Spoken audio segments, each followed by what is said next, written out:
એ અત્યંત ગંભીર હતી, એટલા માટે કે મહિલાઓના કપડાં ફાડી નાખવા અને મહિલાઓને ધક્કો મારીને પાડી દેવાની ઘટના બની. ત્યાં સીસીટીવી ફૂટેજ પણ જોઈ શકે છે. સુરતની ઘટના.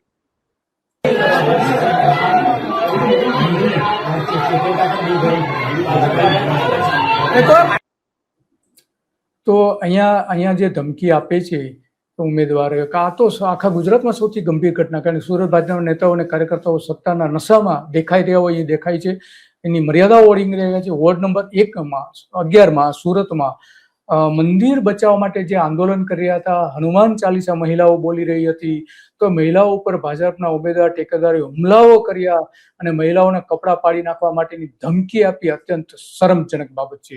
આવું જ સુરતમાં પણ થયું હતું કે ચલથાણામાં પણ આ જ રીતે સોમ સોસાયટીમાં પણ લોકોએ રોષ ઠાલવ્યો હતો. વોર્ડ નંબર 3માં પણ આ જ રીતે એનો વિરોધ કર્યો હતો. અને આ આખી જે ઘટના બને છે એ અત્યંત ગંભીર ઘટના છે. આ એક મનીષા વકીલ જે મંત્રી